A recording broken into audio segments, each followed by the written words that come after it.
Hello friends, मार्गदर्शन IAS में मैं अजीत सिंह आप सभी का बहुत बहुत स्वागत करता हूं। दोस्तों, डेली करंट अफेयर्स सीरीज के अंतर्गत current affairs show super 50 MCQs लेकर के मार्गदर्शन आईएएस आपके सामने डेली आता है। और साथ ही साथ अगर आप यूपीएससी की तैयारी करने वाले छात्र हो या यूपीएससी, बीपीएससी, जेपीएससी इत्यादि राज्य लोक सेवा आयोग के अंतर्गत आयोजित होने वाले एग्जामिनेशन की आप तैयारी कर रहे हैं, अगर आप पूरे डेडिकेशन के साथ तैयारी को अंजाम दे रहे हैं, पूरी तरीके से आश्वस्त हैं कि आप एक अच्छे स्टूडेंट की तरह आप व्यवहार कर रहे हैं, तो आप निश्चित रूप से मार्गदर्शन IAS by Ajit Singh channel को सब्सक्राइब कर लीजिए। मैं दावे के साथ यह आपको आश्वस्त करना चाहता हूं कि 100% करेंट अफेयर्स अगर किसी भी एग्जामिनेशन में पूछा जाता है वो तो हमारी सीरीज के अंतर्गत होगा। इसीलिए आप लोग बिना देरी किए अभी तक जो भी विद्यार्थी मार्गदर्शन IAS by Ajit Singh channel को सब्सक्राइब नहीं किए हैं, जल्द चैनल को सब्सक्राइब कर लीजिए। आज का डेली करंट अफेयर शो का पार्ट मैं शुरू कर रहा हूं। दोस्तों, आपके सामने पहला क्वेश्चन यह है कि हाल ही में किस देश के मंत्रिमंडल ने सार्वजनिक स्थलों पर सभी प्रकार के चेहरों के नकाब, यानी जो चेहरे नकाब पोष जो होते हैं, यानी चेहरों के नकाब को राष्ट्रीय सुरक्षा के लिए खतरा मानते हुए प्रतिबंध लगाने का प्रस्ताव किया है। आपके पास ऑप्शन ए, चार ऑप्शंस है। ए ऑप्शन है श्रीलंका, बी ऑप्शन है चीन, सी ऑप्शन है रूस और डी ऑप्शन है पाकिस्तान। आपके पास 5 से 10 सेकंड का समय है, आप अपने आंसर को लॉक करें, आंसर को चूज करें। दोस्तों, अगर आप सीरियसली करंट अफेयर्स की तैयारी करते हैं तो आपको यह पता होना चाहिए कि वह देश कौन सा है। तो आपने सही पहचाना, वह देश आपका है श्रीलंका। और श्रीलंका यानी ए ऑप्शन जिन लोगों ने भी चयन किया था, चूज किया था, उनका यह 100% राइट आंसर है।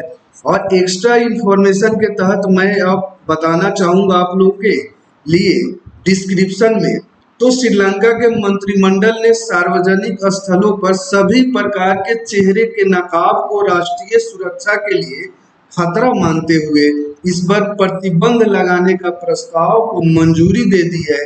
और साथ ही साथ दोस्तों, अभी कोरोना का पीरियड है, इसीलिए कोरोना से निपटने के लिए मास्क पहनने की अनुमति दी गई है।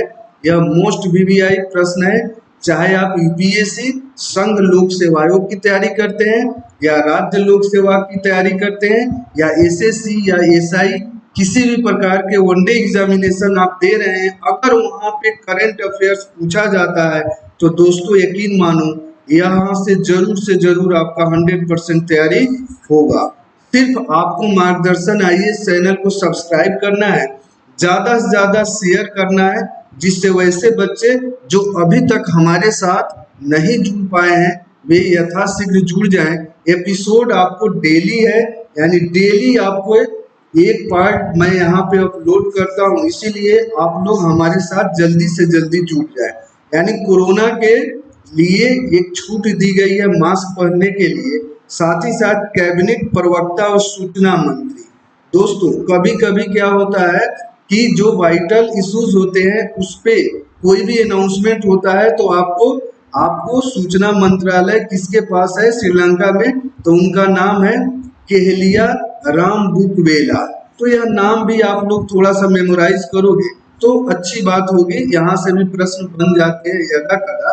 तो उनके द्वारा यह प्रतिबंध का फैसला लिया गया है कैबिनेट का, और इनके द्वारा यह अनाउंसमेंट किया गया है। अगला जो करंट अफेयर सीरीज के अंतर्गत आपके पास महत्वपूर्ण प्रश्न है, भारतीय रिजर्व बैंक आरबीआई यानी रिजर्व बैंक ऑफ इंडिया ने बैंकों के सीईओ, आप देखो सीईओ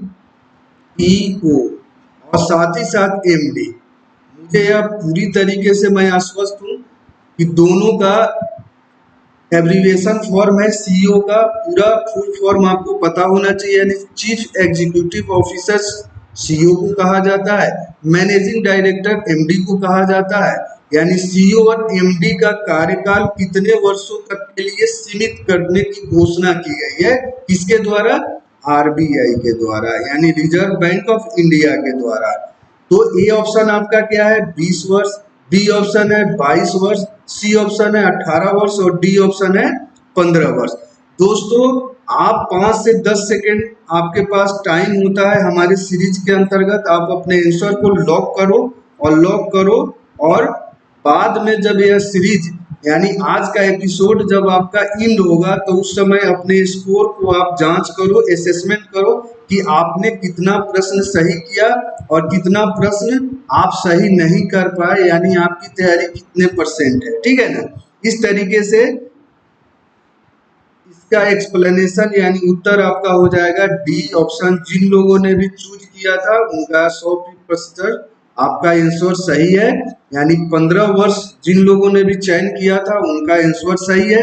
एक्स्ट्रा इंफॉर्मेशन के तहत मैं बताऊं, रिजर्व बैंक ऑफ इंडिया ने सुधार की दिशा में एक बड़ा कदम उठाते हुए बैंक के एमडी और सीईओ के कार्यकाल को तय कर दिया गया है। आरबीआई ने बैंकों के सीईओ और एमडी के कार्यकाल को 15 वर्ष तक सीमित करने का फैसला किया है, यानी घोषणा किया है। और साथ ही साथ केंद्रीय बैंक ने कहा है कि निजी बैंक के एमडी और सीईओ तथा डब्ल्यूटीओ के ऊपरी आयु सीमा का अतिरिक्त निर्देश जारी रहेंगे और कोई भी व्यक्ति 70 वर्ष तक एमडी या सीईओ अपने पद पर बना रह सकता है। यानी कहा गया है कि मैक्सिमम आप 15 साल तक बने रह सकते हैं किसी पद पे, एमडी और सीईओ के पद पे, चाहे वो निजी हो। और एज में अगर देखोगे तो 70 इयर्स तक आप जो है एमडी या सीईओ के पद को होल्ड कर सकते हो। इस तरीके से मार्गदर्शन आईएएस आपके लिए अगला जो प्रश्न लेकर के आया है मोस्ट वीवीआई प्रश्न है और यह यूपीपीएससी के लिए और ज़्यादा इम्पोर्टेंट है, समीक्षा अधिकारी के लिए जो आगामी समय में एग्जामिनेशन होने वाला है 2021 वाला, उसके लिए मोस्ट इम्पोर्टेंट है, वीवीआई प्रश्न है। दोस्तों प्रश्न क्या है, निम्न में से किस राज्य सरकार ने श्रेणी 1 में पहले स्थान पर ई पंचायत पुरस्कार 2021 जीता है? ई पंचायत पुरस्कार 2021 जीता है। ए ऑप्शन है बिहार, बी ऑप्शन है उत्तर प्रदेश, सी ऑप्शन है पंजाब और डी ऑप्शन है झारखंड।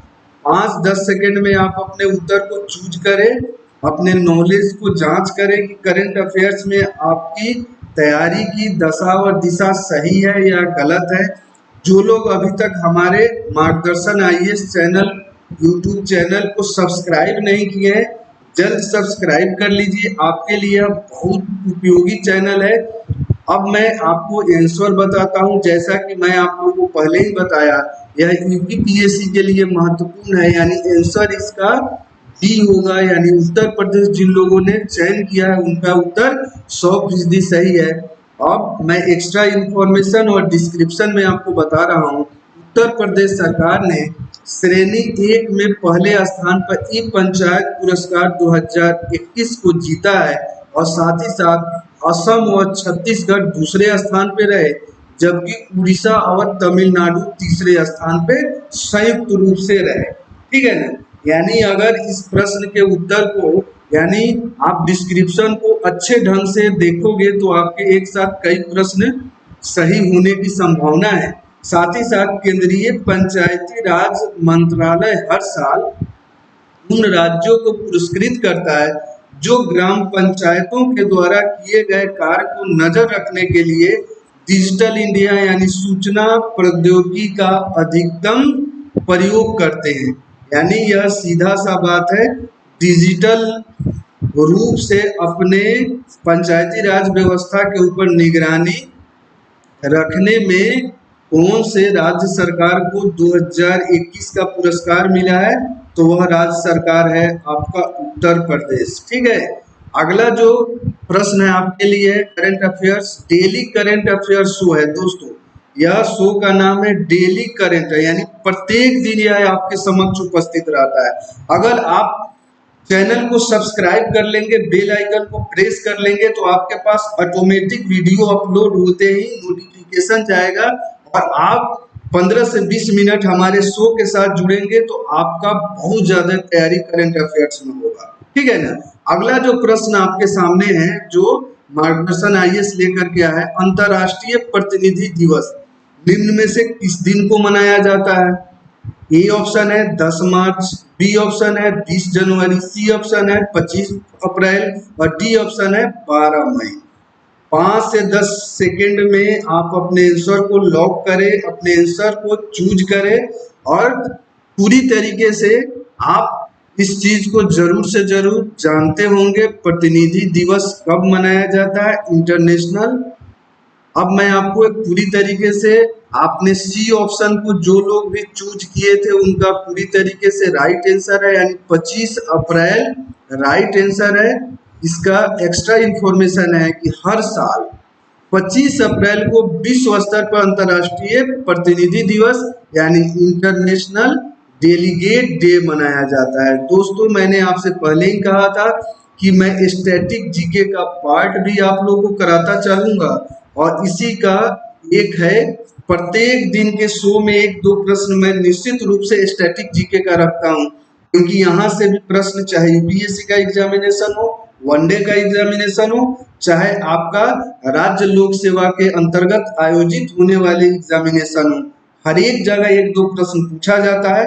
तो पूरी तरीके से 100% आपकी करंट अफेयर्स की तैयारी करने के दरमियान मैं 1-2 प्रश्न स्टैटिक जीके का भी शामिल करता हूं। और इंटरनेशनल डेलीगेट्स डे कब मनाया जाता है? 25 अप्रैल को मनाया जाता है और यह दिवस संयुक्त राष्ट्र के सदस्य राष्ट्रों के प्रतिनिधियों की भूमिका के बारे में जागरूकता बढ़ाने के लिए हर साल मनाया जाता है।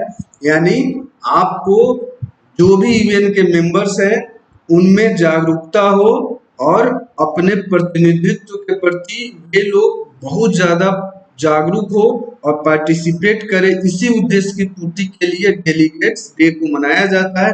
अगला जो करंट अफेयर्स आपके लिए है वह बहुत ही ज्यादा वीवीआई है। आप लोग इस दृष्टिकोण से याद रखोगे, चाहे वनडे पीएससी या यूपीएससी के एग्जामिनेशन आप देते हो। क्वेश्चन यह है कि जम्मू कश्मीर में किस नदी पर दुनिया के सबसे ऊंचे रेलवे ब्रिज का आर्क कार्य पूरा हुआ है? पहला ऑप्शन आपका है तवी नदी, बी है किशनगंगा नदी, सी है चिनाब नदी और डी है डोडा नदी। आप अगर करंट अफेयर्स के बहुत अच्छे विद्यार्थी हैं, हमारे करंट अफेयर्स के डेली शो को एंजॉय करते हैं, पढ़ाई करते हैं, पूरे डेडिकेशन के साथ प्रत्येक दिन भाग लेते हैं, 15 से 20 मिनट हमारे साथ व्यतीत करते हैं, तो आपसे अपेक्षा होगी कि आप इस प्रश्न का 100% सही चयन करेंगे। अब मैं एक्सप्लेनेशन के साथ इसका उत्तर आपके साथ शेयर करता हूं। दोस्तों आपने सही चूज किया है, सी ऑप्शन। जिन लोगों ने सही चूज किया है उनका आंसर चिनाब नदी 100% सही है। डिस्क्रिप्शन में मैं बताना चाहूंगा, जम्मू कश्मीर को भारत से जोड़ने के लिए जम्मू के रिहायशी चिनाब दरिया पर विश्व के सबसे ऊंचे रेलवे पुल का निर्माण कर भारतीय इंजीनियरों ने इतिहास रच दिया है। साथ ही साथ इस ब्रिज का निर्माण कार्य पूरा हो गया है। रेलवे ब्रिज के दोनों सिरों को जोड़ दिया गया है। यह ब्रिज कन्याकुमारी को सीधे कश्मीर से जोड़ेगा। यह मोस्ट वीवीआई है, यानी यह रेलवे ब्रिज किन 2 पार्ट्स को जोड़ेगा? तो कन्याकुमारी को सीधा जम्मू कश्मीर यानी कश्मीर से जोड़ेगा। इस तरीके से यह प्रश्न बहुत ज्यादा इंपॉर्टेंट है।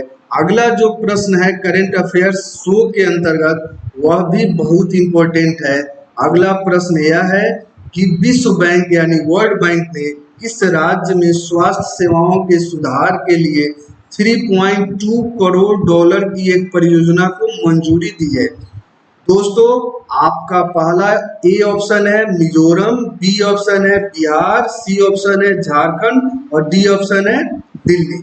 आप यहाँ पे 5 से 10 सेकेंड में आप अपने आंसर को लॉक करें, आंसर को चूज करें। मैं 5-10 सेकेंड में बृहद रूप से पूरे डिस्क्रिप्शन के साथ मैं आंसर आपको बताऊंगा और आपने ठीक ही चयन किया है, यानी आपका आंसर ए होगा।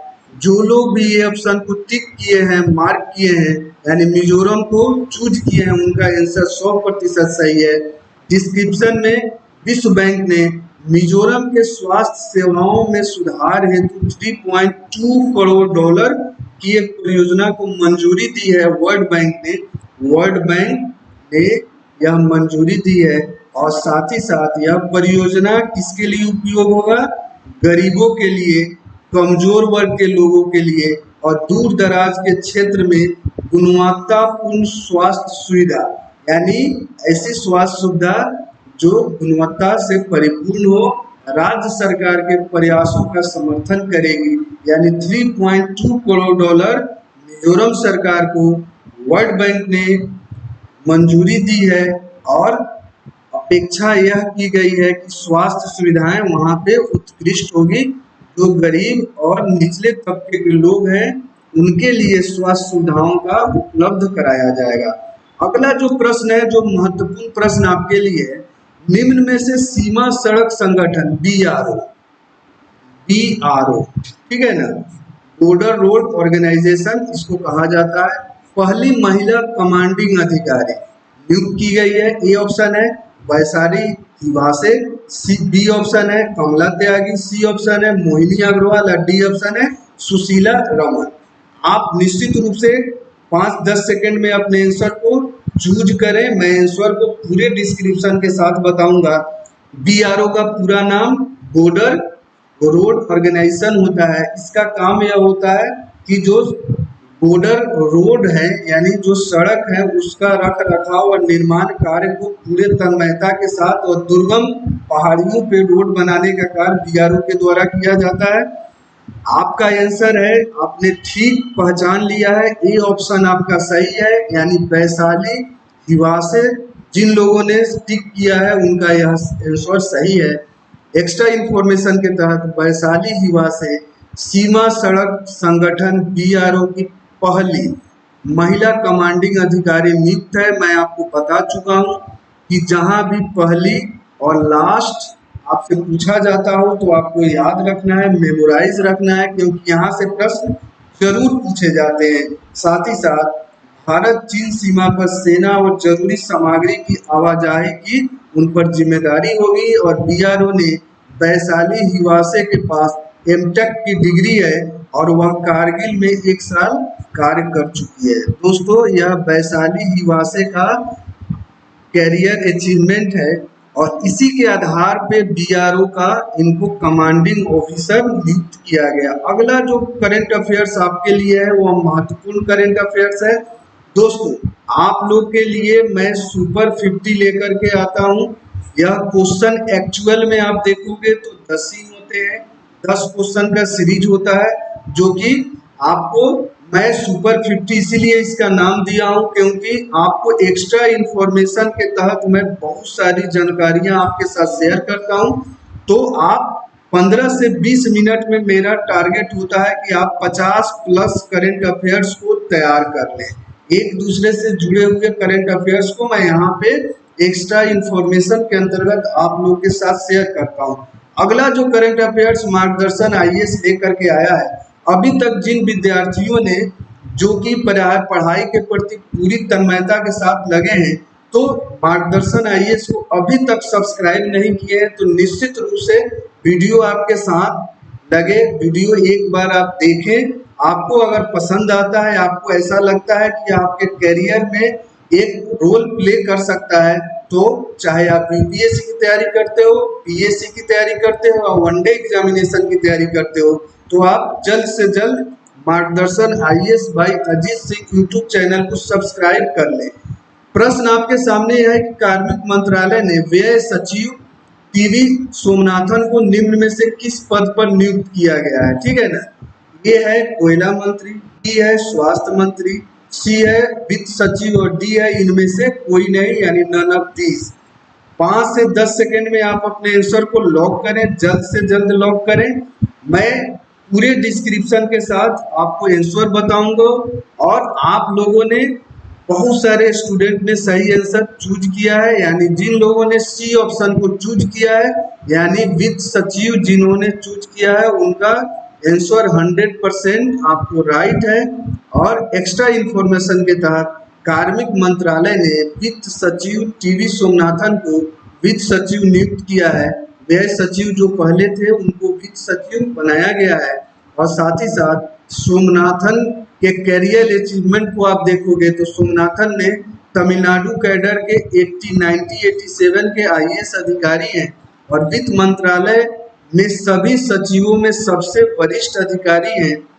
उनको वित्त सचिव नॉमिनेट किया गया है। सोमनाथन दिसंबर 2019 में व्यय सचिव बनाए गए थे। इनका कैरियर प्रोफाइल है। दोस्तों, आपसे इस तरह के प्रश्न भी अपॉइंटमेंट और डेट से भी पूछे जाते हैं, इसीलिए हर एक डायमेंशन को मार्गदर्शन आईएएस आपके सामने कम समय में बहुत सारी जानकारी देने का कोशिश करने का यह एक प्रयास है। आपका अगर सहयोग मिलेगा तो लाइव क्लासेस भी मैं आप लोग के लिए लेकर के आऊँगा और लाइव में हम लोग और ज़्यादा करंट अफेयर्स को माइन्यूटली हर एक एग्जामिनेशन के लिए जो सारगर्भित होगा उसको मैं डेली करंट अफेयर्स शो के अंतर्गत मैं शामिल करूंगा। अगला जो प्रश्न है जो स्टैटिक जीके का पार्ट है, अंतर्राष्ट्रीय नृत्य दिवस इंटरनेशनल डांस डे निम्न में से किस दिन मनाया जाता है? आप तैयार हो जाइए। ए ऑप्शन है 10 जनवरी, बी ऑप्शन है 15 मार्च, सी ऑप्शन है 20 मई और डी ऑप्शन है 29 अप्रैल। आप लोग 5 से 10 सेकंड में आप जल्द से जल्द अपने आंसर को चयन कीजिए, चूज कीजिए, पूरी तरीके से आश्वस्त हो जाइए। मैं जरूर आप लोग को इसका पूरे डिस्क्रिप्शन के साथ आंसर शेयर करूंगा। अभी जिन लोगों ने डी ऑप्शन चयन किया है उनका 100% आंसर सही है, यानी 29 अप्रैल आपका राइट आंसर है। एक्स्ट्रा इंफॉर्मेशन के तहत हर वर्ष 29 अप्रैल को अंतर्राष्ट्रीय नृत्य दिवस यानी इंटरनेशनल डांस डे को पूरी दुनिया में मनाया जाता है। यह मोस्ट वीवीआई के अंतर्गत आप रखिए, जरूर पूछा जाता है यह प्रश्न। और यह नृत्य एक वैश्विक उत्सव है जिसे अंतर्राष्ट्रीय रंगमंच संस्थान यानी इंटरनेशनल थिएटर इंस्टीट्यूट की नृत्य समिति की ओर से बनाया गया है। और साथ ही साथ इस दिन मनाने का उद्देश्य नृत्य की शिक्षा यानी एजुकेशन, डांस एजुकेशन और उसके आयोजनों में भागीदारी के प्रोत्साहन को बढ़ावा देने का उद्देश्य रखा गया है।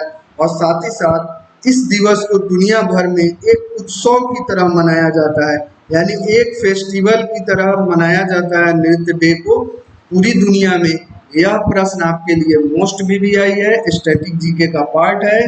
और इसी के साथ अगला जो आपके लिए करंट अफेयर्स है, जो कि लास्ट करंट अफेयर्स होने वाला है आज के शो का, मैं आप लोग को 50 प्लस करंट अफेयर्स मैं आपके सामने लाने का प्रयास करता हूं। आप लोग को समय मैं मात्र 20 यानी 15 से 20 मिनट ही मैं आप लोग का लेना चाहता हूं, क्योंकि समय की किल्लत होती है और मैं चाहता हूं कम समय में ज़्यादा से ज़्यादा इंफॉर्मेशन आप लोगों को कैसे दिया जाए।